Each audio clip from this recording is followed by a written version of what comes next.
While the old powers of the world were busy, their eyes glued to conflicts of their own making, a quiet ceremony in West Africa just sent shockwaves across the globe.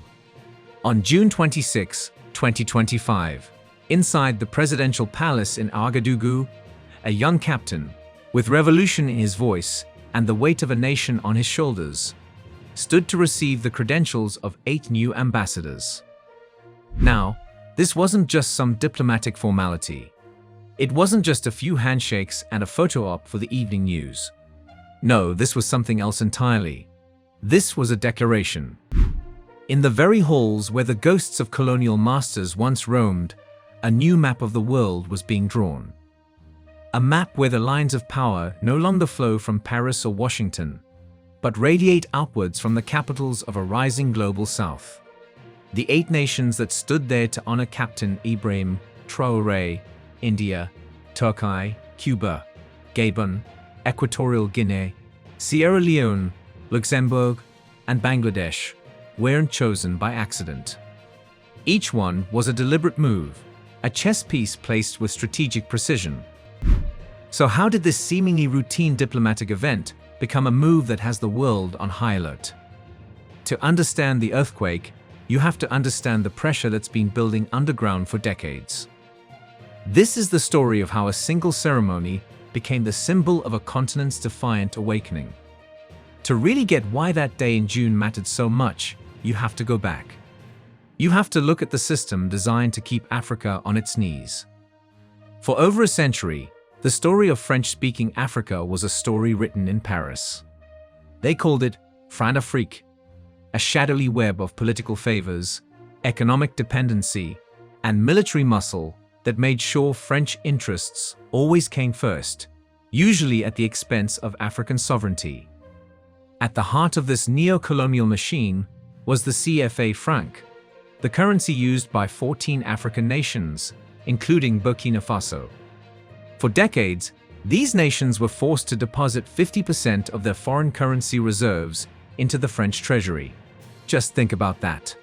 A system where half of your country's wealth, earned from your land and your people, was held in the vaults of your former colonizer. Proponents claimed it guaranteed stability. But leaders across Africa saw it for what it was, a golden leash. A way to control their economies, kill industrial growth, and make sure true financial freedom was never more than a dream. It was stability, sure, but it was the stability of a well-run plantation. But the control wasn't just financial, it was physical. For years, the Sahel was dotted with French military bases. Operations like Barkhane were launched under the banner of fighting terrorism. French soldiers, we were told, were there to protect the fragile states of the region.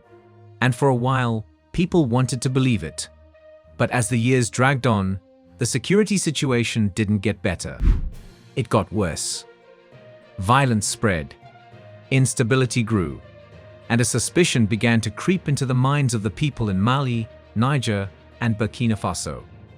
Was this military presence a solution, or was it part of the problem? Was it really about terror, or was it about protecting French interests in uranium, gold, and a strategic military foothold? The anger was real. You could feel it on the streets of Bamako, Niamey, and Ouagadougou. A new generation was rising up, and they saw the contradiction plain as day. A land with some of the richest gold deposits in the world, yet its people were trapped in poverty. A land with foreign troops on its soil, yet its own soldiers were under-equipped and its people lived in fear.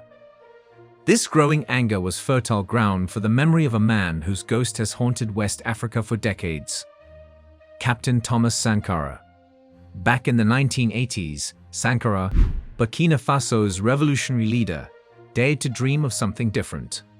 He changed the country's name from the colonial Upper Volta to Burkina Faso, land of the upright people.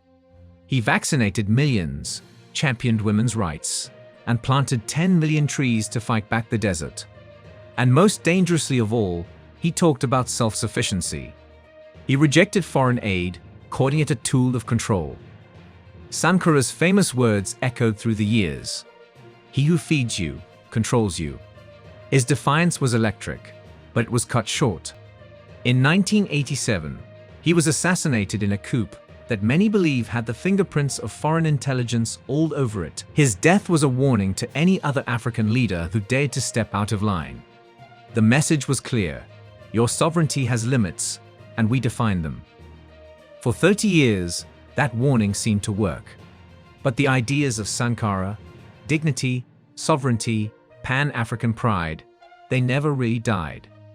They just went dormant, waiting for someone brave enough to water them again. History isn't always made by the loudest person in the room. Sometimes, it's moved by the quiet resolve of someone who has simply seen enough. Captain Ibrahim Traoré wasn't a politician groomed for power.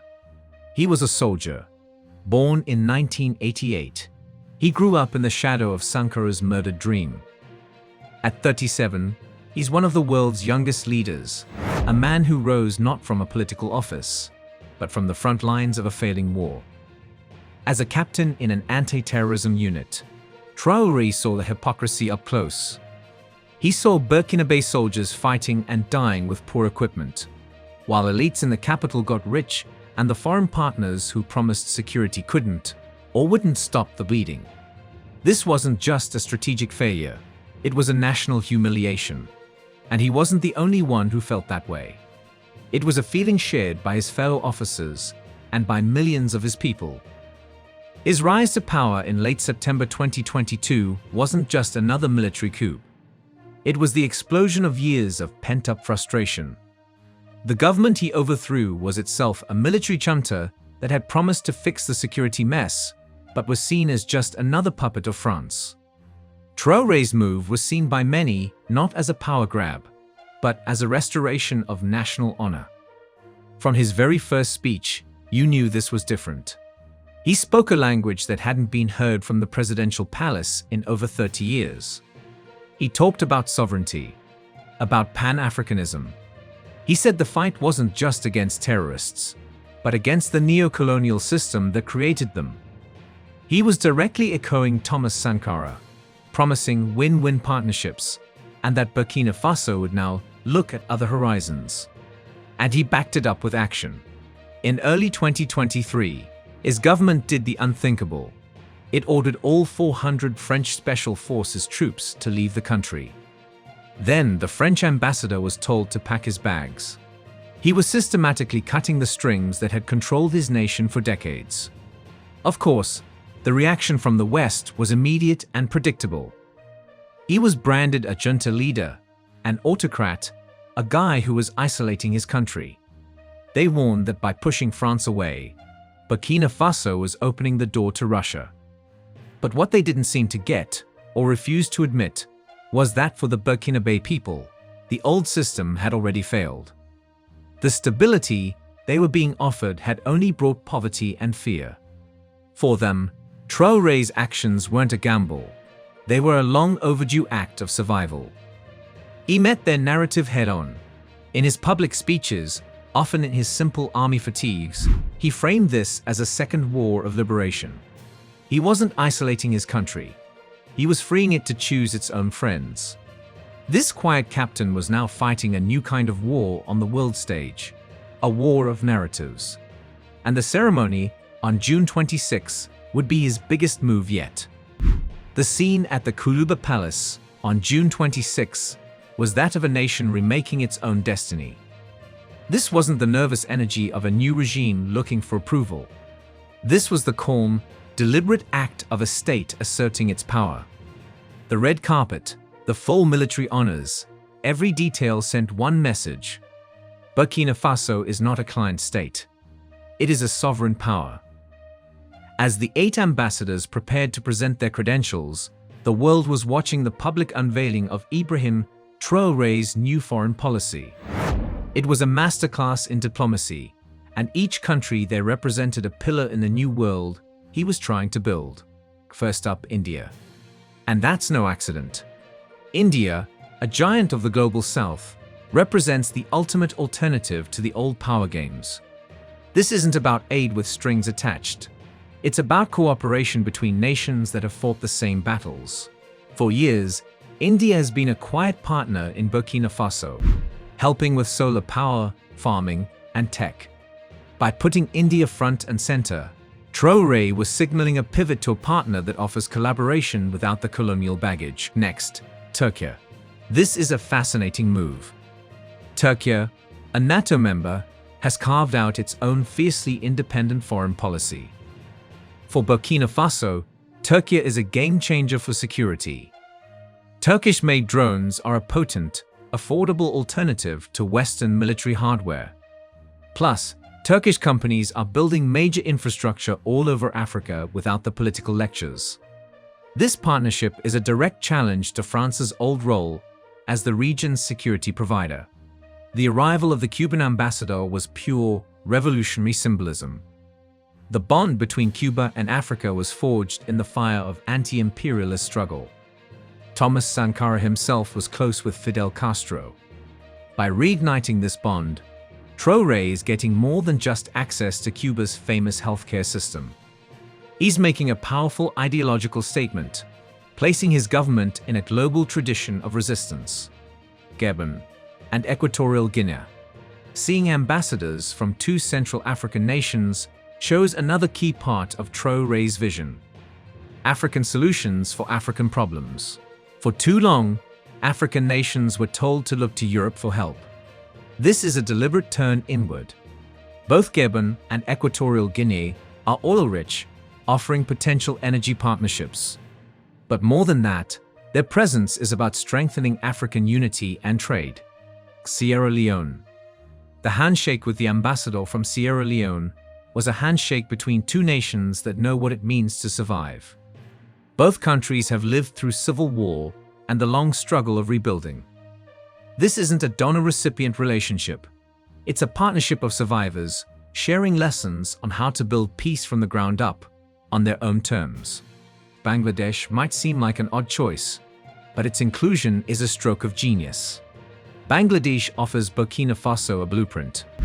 Once one of the world's poorest nations, it engineered an economic miracle based on its own homegrown ideas. By building a bridge to Dhaka, Burkina Faso is bypassing the Western gatekeepers of development and learning from a nation that has already walked the path. Luxembourg. And then there was Luxembourg. At first glance, that might seem like the odd one out, right? A small, wealthy EU nation. But this is where Traoré's strategy gets really smart. Luxembourg isn't a former colonial power. It's a global financial hub. Traoré isn't isolating his country. He's diversifying its portfolio. He's keeping a channel open to European investment, but on his own terms.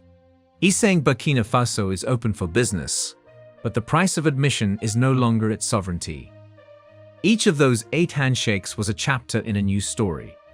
A story of diversification, South-South solidarity, and Pan-African pride. On June 26, Ibrahim Traoré showed the world his cards. The fallout from June 26 landed hardest in the old centers of power. In Paris, Brussels, and Washington, the reaction was a mix of public denial and private panic. Officially, they were monitoring the situation and had concerns. They framed it as Ouagadougou isolating itself from its natural partners. But behind closed doors, the mood was serious. This wasn't just one small country changing its mind. This was a domino. It started in Mali. Now Burkina Faso and Niger have joined forces in the Alliance of Sahel States, AES. This was a coordinated rebellion. The Western media, whether they knew it or not, became the first line of attack. The narrative was set almost immediately. Captain Traoré wasn't a liberator. He was a power-hungry dictator. His new alliances weren't with partners. They were with autocrats. This wasn't a pivot to sovereignty. It was a pivot to Russia and China, just swapping one master for another. They were trying to debunk the very idea of African agency, to paint it as a dangerous fantasy. But this media war is just air cover for the real fight, economic warfare. When their soldiers are asked to leave, they turn to the weapons of finance. Threats of sanctions, freezing assets, cutting off aid, and pressuring the IMF and World Bank. These are the modern tools of colonial discipline. The message is simple: step out of line, and we will make your economy scream until your people turn on you. And that is exactly why Traoré's domestic policies are so important. He knows political sovereignty means nothing without economic sovereignty. The real reason the world is shaking is his government's move to take back control of Burkina Faso's gold. The plan to demand a state stake in new mines, to build a national refinery to process the gold at home, and to review existing foreign-owned contracts is a direct assault on the whole system. For decades, foreign companies have pulled billions in gold out of Burkinabe soil, while the nation saw pennies on the dollar. Traoré is trying to turn off that tap. That is the existential threat he poses. The ceremony was the symbol, but the fight for the gold mines is the substance. The old powers aren't shaking because they care about democracy in Burkina Faso. They are shaking because their business model is being threatened. And that is a rebellion they can't afford to let succeed. What we saw on June 26 wasn't just a photo op. It was the moment Captain Ibrahim Traoré turned the ideals of sovereignty and Pan-Africanism into hard policy. The choice of those 8 ambassadors wasn't an act of isolation. It was the calculated move of a leader who gets that in the 21st century, real independence isn't about cutting yourself off from the world. It's about having the freedom to choose your own friends. This was the final rejection of a world where African nations were supposed to stay in their lane, their hands out for aid while their policies were written in foreign capitals. Traoré, walking in the footsteps of Thomas Sankara, has declared that the age of bowing down is over. The partnerships with India and Bangladesh show that development can come from the south. The alliances with Turkey and Cuba prove that security can be found outside the old power blocks. And the embrace of Gabon, Equatorial Guinea, and Sierra Leone confirms the belief that Africa's greatest strength is its own unity. This movement is bigger than one man or one country. The alliance of Sahel states, the pact between Burkina Faso, Mali, and Niger, is the core of this new resistance. They are showing the world it's possible to say no to the old masters and build a future on your own terms. What the world witnessed was a glimpse of a new multipolar reality. It's a reality that is, without a doubt, threatening to those who have profited from the old system. But for millions across Africa and the global south, it is a source of deep inspiration. It's a sign that the long night of neo-colonialism might finally be ending, and that a new dawn of African self-determination is breaking. The roar of the African lion is getting louder, and it's a roar that demands not just to be heard, but to be respected. The world isn't just shaking, it's being reshaped.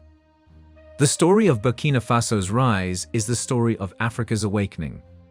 The mainstream narrative will try to twist this, to frame it as a story of risk and instability.